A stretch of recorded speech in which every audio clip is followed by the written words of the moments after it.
নমস্কার। আপনারা সবাই জানেন যে বিধানসভা নির্বাচনে 2026-এর বিধানসভা নির্বাচনে বিজেপি জেতার পর তৃণমূলের টিকিটে থাকা 20 জন সাংসদ দলত্যাগ করেছিলেন। তো এই দলত্যাগটা সবাই যদিও জানেন, কিন্তু এ নিয়ে যাকে বলে অফিসিয়ালি একটু দ্বন্দ্ব আছে। তো প্রথমত ওনারা কোন দলে গেছেন সেটাই প্রথমত কেউ জানতো না। এনসিপিআই নামের একটা দল, সেরকম একটা দল যে আছে এ নিয়ে হয়তো খুব ওয়াকিবহাল গবেষকরা কেউ জানতে পারতেন, কিন্তু তার বাইরে কেউ জানতো না, আমি তো জানতামই না। তো এখনও দেখে শুনে মনে হচ্ছে দলটা কি সেটাই অনেকে জানেন না। কারণ শুনলাম যে কাকলি ঘোষ দস্তিদার, বিখ্যাত তৃণমূলের দলত্যাগী সাংসদ কাকলি ঘোষ দস্তিদারের ছেলে, তিনিও নাকি ওই দলের একজন নেতা। তিনি বলেছেন দলের আসল নাম হচ্ছে বিএনসিপিআই, বি ফর বহুজন। তা আমি সেই পোস্টটা দেখিনি, শুনেছি, ভুল হলে মার্জনা করে দেবেন। কিন্তু তারপর অনেক কিছু ঘটে গেছে ওই নিয়ে, তো সেসবগুলো আমি দেখেছি। তো তৃণমূলের নেতা কুণাল ঘোষ সেই শুনে বলেছেন যে উনি হচ্ছেন পাগল, আকার ইঙ্গিত বা সরাসরি। তো সেই শুনে একজন প্রখ্যাত মনস্তত্ত্ববিদ আছেন আমাদের ইন্টারনেটে, তিনি বলেছেন কাউকে পাগল বলাটা ঠিক না। তো কথাটা ঠিক, এ নিয়ে কোনো ভুল নেই, কারণ ছোটো থেকেই শুনে আসছি কানাকে কানা, খোঁড়াকে খোঁড়া ইত্যাদি বলা একেবারেই উচিত না, মনে আঘাত লাগে, উল্টো ফলও হতে পারে। কিন্তু মনস্তত্ত্ববিদ কেন হঠাৎ সব ছেড়ে দিয়ে পাগল বলা নিয়ে পড়লেন, এটা আমি ঠিক বুঝতে পারিনি। কারণ আমরা তো নানা ধরনের কটু বাক্য শুনেই যাচ্ছি কবে থেকে। সেই ধরুন ভোটের আগে একজন এসে বলেছিলেন যে অমুক দলের লোকেদের উল্টো করে ঝুলিয়ে ঠ্যাঙাবো যদি ক্ষমতায় আসি। তারপর ভোটের ঠিক পরেই একজন বললেন যে স্যাটা গরম করে দেবো। তারপর আবার বললেন আঞ্চলিক ভাষা। তারপর প্রাক্তন মুখ্যমন্ত্রীকে বেরোতে দেবো না, ব্যবস্থা করবো, এটা একদম লেটেস্ট। তো এর কোনটা ভালো কথা আমরা জানি না। তো কেউ বলতে পারেন তো এগুলো তো একদম সরাসরি খারাপ কথা, কটু কথা। কিন্তু কটু কথা বললেও তো মানুষের মনে আঘাত লাগে। ধরুন কাউকে যদি উল্টো করে ঝুলিয়ে ঠ্যাঙানো হয় সত্যি সত্যি, তো তার গায়ে খুব আঘাত লাগবে, কিন্তু মনেও তো লাগবে, মনে লাগবে না তা তো নয়। বা ধরুন প্রাক্তন মুখ্যমন্ত্রীকে যদি আপনি বেরোতে না দেন, তো তার তো মানসিক স্বাস্থ্যের অবনতি হবে। তো এর একটা নিয়েও না বলে হঠাৎ পাগল বলা নিয়ে পড়লেন কেন, যেটা তুলনায় মৃদু, সেটা আমার কাছে খুব একটা পরিষ্কার না। তো এখন তো সবাই দল বদলাচ্ছেন, হতেই পারে সেরকম কোনো কারণেও বলেছেন, কিন্তু সেটা আজকে আমাদের বিষয় নয়। কথাটা আমরা যেটা বলছিলাম সেটা হচ্ছে দলত্যাগ নিয়ে। তো ওরা গেছেন, আমরা যা শুনেছি এনসিপিআই নামে একটা দলে, কিন্তু সমস্যা হচ্ছে গেছেন কিনা কেউ জানে না। কারণ ওনারা যে দলত্যাগ করে অন্য দলে গেছেন, এ নিয়ে লোকসভার স্পিকার কোনো সিদ্ধান্ত নেননি। প্রধানমন্ত্রী এর মধ্যে বাড়িতে ডেকেছেন, বাড়িতে ডেকে নাকি খাইয়েওছেন, কিন্তু সরকারি কোনো সিদ্ধান্ত হয়নি। ওদিকে তৃণমূল খুব জোরালো গলায় স্পিকারের কাছে দাবি জানিয়ে এসেছে, চিঠি লিখে এসেছে যে এদের সবার সদস্যপদ বাতিল করতে হবে, কিন্তু সেটা নিয়েও কোনো সিদ্ধান্ত হয়নি। এবার সিদ্ধান্ত না নিলেও মজাটা হচ্ছে যে তাদেরকে কিন্তু আলাদা দলের মতোই আলাদা জায়গায় বসানো হচ্ছে, লোকসভায় সর্বদলীয় দলে ডাকা, সর্বদলীয় সভায় ডাকা হচ্ছে, এবং বলার জন্য আলাদা সময় বরাদ্দ করা হচ্ছে।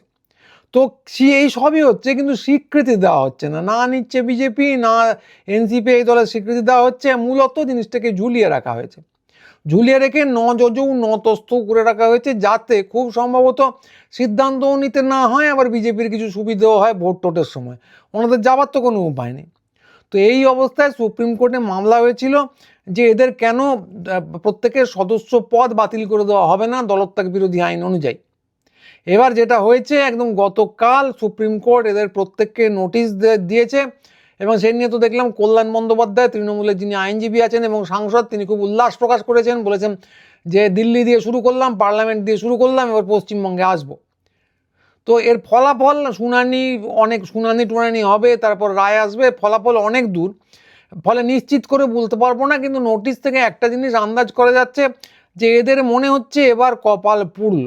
তো সেটা আইনি কারণেই নয়, রাজনৈতিক কারণেও। কারণ বিজেপি যদি এদের সরাসরি নেওয়ার হতো, নিয়ে নিত। যদি স্বীকৃতি দেওয়ার হতো তাহলে একদিনে দিয়ে দেওয়া হতো। স্পিকার টিকার যাই বলুন, আসলে কার নিয়ন্ত্রণে চলছে তো আমরা মোটামুটিভাবে জানি। তো কোনোটাই হচ্ছে না, মানে হচ্ছে ওরা নেবে না, মানে কোনো একটা কারণে ভেবেছিল নিলে কাজে লাগবে, কিন্তু ডিলিমিটেশন পাস তো করা যাচ্ছে না। তো এখন নেবে না, ঝুলিয়ে রাখবে, এটা মোটামুটিভাবে স্থির হয়ে আছে, আন্দাজ করতে পারছি। পরে যদি সময় সুযোগ আসে তখন ভাবা যাবে, এখন নিলাম না। ওদিকে কিন্তু তৃণমূল দৃঢ় প্রতিজ্ঞ যে সংসদ পদ খেয়েই ছাড়বে। তো ফলে এবার দেখা যাচ্ছে এরাও নিল না, এবং ওরাও বলছে খেয়ে নিতে হবে। ফলে পুরো না গরকা না ঘাটকা অবস্থা, যাকে বলে অতি লোভে তাঁতি নষ্ট। তো শুধু সাংসদ পদ যাওয়া নিয়ে ব্যাপারটা হচ্ছে না, কারণ অন্য জায়গাতেও নানা রকম সমস্যা। তো সাংসদ যদি ওনারা হয়ে থাকতে পারতেন তাহলে তবু একটা মানে থাকতো, এত যে কাজ করলেন, লাফ ঝাঁপ দিয়ে এনসিপিআই বলে একটা দলে চলে গেলেন যে তার নাম কেউ জানতো না, তো তাহলে গাড়ি বাড়ি ইত্যাদি পেতো, গাড়ি বাড়ি ইত্যাদি থাকতো, তো ঠাট বাটো সমস্ত কিছু থাকতো, আমি সাংসদ এসব বলা যেত।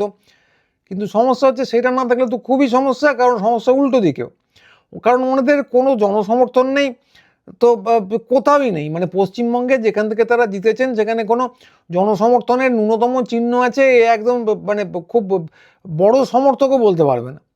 তো এরা একদম ইন্টারনেটে গেলে আপনারা দেখতে পারবেন, কাকলি যখনই কিছু বক্তব্য রাখছেন, ওনাদের বিখ্যাত সাংসদ কাকলি বা সুদীপ, যাই রাখুন, সুদীপ তো রাখেন না, কাকলি ঘোষ দস্তিদার সমাজ মাধ্যমে এসে কিছু বক্তব্য রাখার চেষ্টা করেন, কিছু বললে বা লিখলেই চারদিকে পুরো কাকলি শুরু হয়ে যায়, হাসির হিল্লোল যাকে বলে।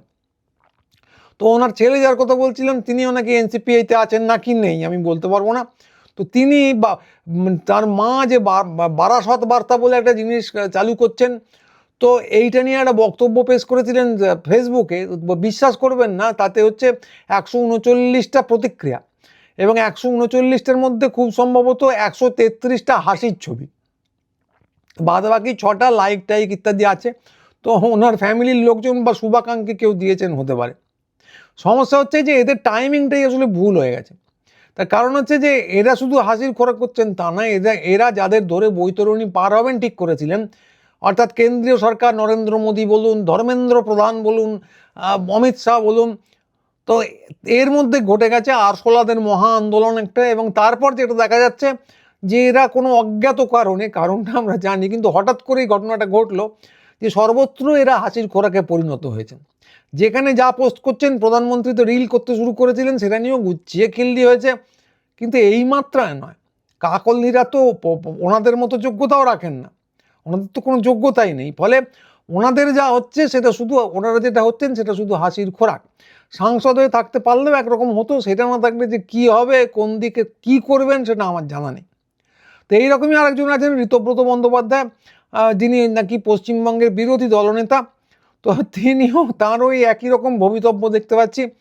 তো তিনি বা অনেকের মতো চুপ করে না গিয়ে খুব সাহস করে নিজের ফেসবুক পেজে লিখতেন আর কি, তো এর আগেও লিখতেন, তো তখন কেউ দেখতো টেকতো বলে আমি দেখিনি, কিন্তু ইদানিং দেখছি যে হাজারে হাজারে রিয়াকশন আসা শুরু হয়েছিল, মানে ধরুন 1,500 প্রতিক্রিয়া, তার মধ্যে 1493-94টাই হচ্ছে হাসির ছবি, তো বাকি লাইকগুলো কোত্থেকে এসেছে বলা খুব কঠিন, হয়তো কারো হাতে পড়ে হয়ে গেছে, কারণ আমরা জানি যে বিভিন্ন নির্দল প্রার্থী বিভিন্ন জায়গায় যখন দাঁড়ান ভোটে, তখন দেখবেন কেউ তাকে না চিনলেও 3-4টে ভোট কিন্তু পেয়েই যান, তাহলে হাত পড়ে হয়, নিশ্চয়ই ভুল করে হয়, এখানেও তাই হয়েছে কিনা বলতে পারবো না, কিন্তু সংখ্যার অনুপাতটা এই 1490 বনাম 100, হা বনাম পছন্দ।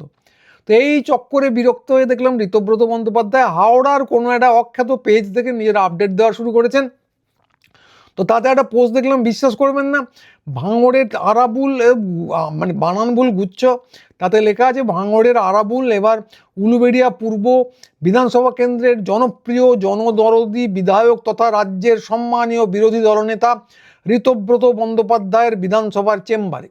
তো বানান ভুলের তো মা বাপ নেই, তো এই অসাধারণ ব্যাপারটা দেখে আমি তো খুব আশ্চর্য হলাম যে বিশেষণই যদি দিয়েছেন তো আরও কটা দিতে পারতেন, জনপ্রিয় জনদরদির সঙ্গে লিখে দিতে পারতেন মানব জাতির শ্রেষ্ঠ সন্তান ইত্যাদি প্রভৃতি, তো বিশেষণ দিতে তো আর পয়সা লাগে না, আর ওই পেজ কেউ দেখছেও না, ফলে দিলে আটকাচ্ছে কে, কিন্তু কোনো কারণে তারা দেননি, বোধহয় চক্ষু লজ্জায় আটকেছে ইত্যাদি।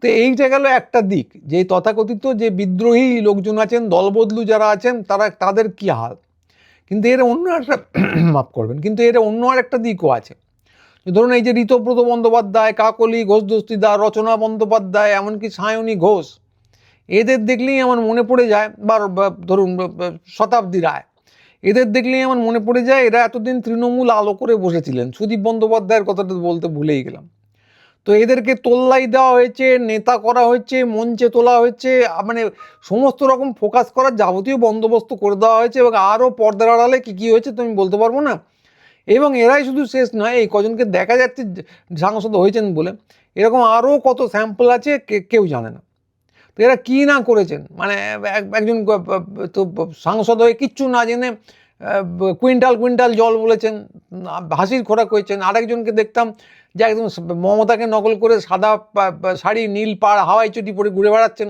তো দল বদলে তিনি এখন আবার জিন্স টি শার্টে চলে গেছেন। তো এরা ঠিক কী কী পেয়েছেন সে আমি বলতে পারবো না, এবং আরও কারা কারা ছিলেন সেও আমি বলতে পারবো না। কিন্তু যেটা আমি বলতে পারি যে তৃণমূলের সর্বোচ্চ নেতৃত্ব এদেরকে বাছাই করেছেন এবং এতদিন তল্লাই দিয়েছেন, এবং এই যে নেতা বাছাইয়ের অনুপম পদ্ধতি, এটাকে মানে সাষ্টাঙ্গে প্রণাম না করে উপায় নেই। তো কদিন আগে আমরা সিপিএমকে নিয়ে অনেক কথা বলতাম যে তাদের পুরো একটা যে ভোট ব্যাংক ছিল সেটাকে বিজেপির হাতে তুলে দেওয়া হয়েছে সাধ করে। নিজেরা গিয়ে গিয়ে তুলেছেন তা না, সিপিএমের সমর্থক যারা আছেন শুনলেই বলবেন ভোট ব্যাংক কি কারো কেনা, তা নয়, ভোট ব্যাংক কারো কেনা টেনা নয়, কিন্তু বিশ্বস্ত খদ্দের এমনকি ব্যবসায়ীদেরও হয়। আমার বাবা ছিলেন, তিনি লোহা লক্কর কেনার কথা হলেই বলতেন টাটা কোম্পানি খুব ভালো। তা টাটা কি তাকে কিনে নিয়েছিল? নেয়নি, কিন্তু তিনি টাটার বিশ্বস্ত খদ্দের ছিলেন। তো এইরকমই কিছু বিশ্বস্ত ভোটার থাকে যাদেরকে বলা হয় ভোট ব্যাংক যোগ করলে। তো সেইটা যে বিজেপির হাতে চলে গিয়েছিল এ নিয়ে কোনো সন্দেহ নেই। তো এটা নিয়ে ঠাট্টা তামাশা করা হতো। তো সেই দেখে মনে হয় যে তৃণমূল একটু কঠিন পদ্ধতি অবলম্বন করেছে, মানে ভোট ব্যাংক অক্ষুণ্ণ থাকবে, মানে ভোট ঠিকই পাবে দল, এখনও পর্যন্ত যা পাচ্ছে, ভবিষ্যতে কী হবে জানি না, কিন্তু নির্বাচিত নেতারাই পাচার হয়ে যাবেন বিজেপিতে। তো এইরকমই ছিল ওদের নেতা বাছাইয়ের চক্কর।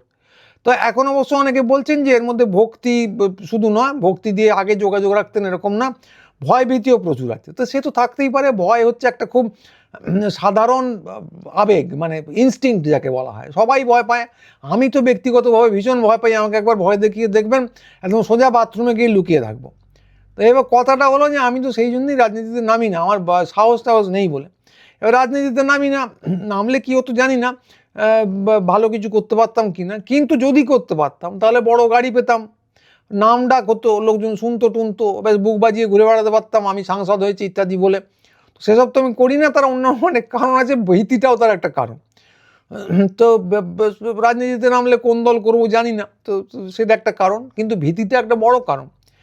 এইবার কথা হলো যে যারা নেমেছেন তারা তো ক্ষমতার সময় দিব্যি বড় গাড়ি পেয়েছেন, রেলা নিয়েছেন, সব কিছু হয়েছেন, কিন্তু ভয় দেখালেই আজকে হঠাৎ ভালো হয়ে যাবেন, এই কথাটা তো হজম হলো না, তারা নামাই উচিত হয়নি, ফলে সমালোচনা তাদের হবেই, এবং সমালোচনা তাঁরও হবে বা তাদেরও হবে যারা এদেরকে বিধায়ক বা মন্ত্রী শান্ত্রী বা নেতা করেছেন বা সাংসদ করেছেন। তা কী দেখে বেঁচেছিলেন ভগবান জানে, মুখ দেখে কিনা, মুখ দেখে না তৈলমর্দন করছেন দেখে বেঁচেছিলেন জানি না আমি, কিন্তু যে কারণেই বেঁচে থাকুন ব্যর্থতার দায় তাদেরকে নিতেই হবে এবং খিল্লির শিকারও হতে হবে। তো এইটা গেল ওদের দিক, কিন্তু কথা এটাও নয়, এর থেকেও বড় আরেকটা দিক আছে, সেটাও ভেবে দেখুন। একবার বিজেপির কথাটা ভাবুন এই বাজারে, যে তাদের লোকজন গেল কোথায়। মানে তাদের লোকজন এমনি ছিল না, ভোটে কী করে জিতেছেন এ নিয়ে অনেকেই প্রচুর সন্দেহ প্রকাশ করে থাকেন, কিন্তু ইদানিং কিছু কিছু ধরুন তাদের লোকজন দেখা যাচ্ছে, কোনো কোনো তথাকথিত সনাতনী আমরা দেখতে পাচ্ছি বিভিন্ন পকেটে পকেটে, কিন্তু সে আর কটা, আগেও খুব বেশি ছিল না, এখন সামান্য বেড়েছে হয়তো ওদের কোর যে তথাকথিত সনাতনী লোকজন। তো তাহলে ওরা ভোট পেলেন কোত্থেকে? আমরা আগেই বলেছি যে এসআইআর আর নানা রকম কায়দা কানুন বাদ দিয়ে ভোট তো নিশ্চয়ই কিছু পেয়েছেন, তার বেশিরভাগ অংশটাই এসছে পুরনো বাম ভোট ব্যাংক থেকে। আর নেতা কোত্থেকে এলো? নেতা যাদেরকে পেয়েছেন এ তো গোপন কিছু না, তার বড় অংশটাই এসছে অন্য দল থেকে। সরকারের মাথাটাই যদি দেখেন তাহলে তারা মেরে কেটে বিজেপিতে 5 বছর, কেউ কেউ আরও কম, কেউ কেউ একটু বেশি হতে পারেন। তো তার আগে তারা মূলত তৃণমূলে ছিলেন, তো তৃণমূলে থেকে নরেন্দ্র মোদীর মুণ্ডপাত করতেন। তো একজনকে আবার জানি বড় মন্ত্রী, তিনি হাতে চেয়ে ট্যাটু লাগিয়ে ঘুরতেন, এসছেন সিপিএম থেকে। তো একটা সরকারের মাথারই যদি এই অবস্থা হয়, যারা 5 বছর আগে নরেন্দ্র মোদীর মুণ্ডপাত করতো এখন সাষ্টাঙ্গে প্রণিপাত করে, ডিগবাজিতে এতই অতুলনীয় ক্ষমতা, সরকারের মাথাটাই এই। তো তাহলে বুঝতে পারছেন পুরো জিনিসটা কি, মানে পুরো মাথাটাই যদি এই হয় তাহলে গোডাউনে কি আছে। তো ফলে পাড়ায় পাড়ায় এর থেকেও খারাপ অবস্থা, মানে সমস্ত আবর্জনা যেখানে যা আছে, লোকজন তো নিজের নেই, ফলে বাধ্য হয়ে যেখানে যা আবর্জনা আছে পুরোটাই ঢুকছে দলে, নিতেই হচ্ছে। তো অন্য আমলে সিপিএম বলুন তৃণমূল বলুন সমস্ত পাড়ায় তাদের কিছু লোকজন ছিল, তার সঙ্গে যা ঢুকেছে তাকে বলা হয় বেনো জল। তো এখানে তো লোকজন ছিল না বেশিরভাগ পাড়াতে, ফলে বেনো জলটাই দল, আবর্জনাটাই দল, একদম উপর থেকে নিচ পর্যন্ত। উপরটা চোখে দেখা যাচ্ছে, আর পাড়ায় কী হচ্ছে সে তো দেখতেই পাচ্ছেন আপনারা সবাই। তো এই যারা ঢুকছেন উপর থেকে নিচ পর্যন্ত, এরা না হিন্দুত্ববাদী না সনাতনী, এরা জাস্ট এসেছেন কেউ কেউ ভক্তিতে, কেউ কেউ ভয়ে, কেউ কেউ দান দেয়, এই সমস্ত কারণে। তো বিশ্বাস করেন যে এই সমস্ত মন্ত্রী যাদের কথা আমি বললাম এরা সত্যি সত্যি হিন্দুত্ববাদী, এরা সত্যি সত্যিই যে কথাগুলো বলেন সেগুলো বিশ্বাস করেন। 5 বছর আগে ঠিক উল্টো কথা বলতেন এবং একই জোর দিয়ে, কেউ কেউ 5 বছর, কেউ কেউ 4 বছর, কেউ কেউ আরও কম। ফলে বিশ্বাস করার কোনো কারণ নেই। তো এই পুরো যে বিজেপি নামক 5তলা মলটা যেভাবেই ক্ষমতায় এসে থাকুন, এর পুরোটাই কিন্তু ভর্তি এই ধান্দাবাজ ভয় ভক্তিতে নত হওয়া লোকজন দিয়ে। তো সনাতনী যে তথাকথিত ভাই বোনরা আছেন যারা ভাবছেন হিন্দু সাম্রাজ্য স্থাপন করার জন্য এরা সব হিন্দুর হৃদয় সম্রাট, তারা একবার ভেবে দেখুন কাদের এনেছেন। তো এদের 1 নম্বর প্রশাসনিক যোগ্যতা নেই, 2 নম্বর এরা একেবারেই হিন্দুত্ববাদী নয়। যেটা করবে রাজ্য তার 12টা বাজাবে, একটা জিনিস এরা পারে যে দিল্লি থেকে যা বলে দেওয়া হবে সেটা ইয়েস স্যার বলে পালন করতে। তো দিল্লির সঙ্গে যে দর কষাকষি করতে হবে, পশ্চিমবঙ্গের স্বার্থ আর দিল্লির স্বার্থ যে অনেক সময় এক নয়, এ নিয়ে আওয়াজ তুলতে হবে, এটা ওরা জানেন না, করার কথা মাথায় আসে না।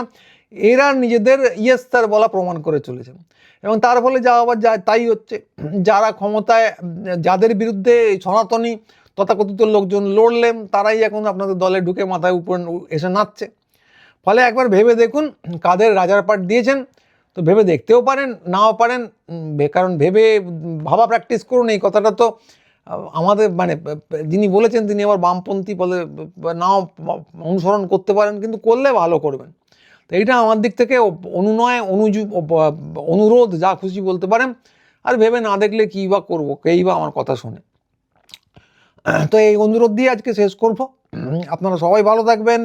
এই যা বলি চ্যানেলটা সাবস্ক্রাইব করবেন এবং প্রত্যেক দিন গুরুচণ্ডালী লিখে সার্চ করে অতি অবশ্যই আসবেন, কারণ প্রত্যেক দিন আপনি ফিডে পাবেন না সমস্ত কিছু, কিন্তু মানে দেখায় না। ফলে একবার করে এসে দেখে যাবেন। আমি প্রায় প্রত্যেক দিনই ভিডিও আপলোড করি। আর যারা যোগাযোগ রাখতে চান অতি অবশ্যই কলেজ স্ট্রিটে পুটিরামের উল্টো দিকে আমাদের দোকান আছে, এসে দেখে যাবেন, নড়াচড়া করে যাবেন। ভাল লাগলে কিনবেন, নইলে কিনবেন না, যোগাযোগ তৈরি হবে। তো আজকে এইটুকুই। পরের ভিডিও নিয়ে খুব তাড়াতাড়ি আবার আসবো। সবাই ভালো থাকবেন। নমস্কার।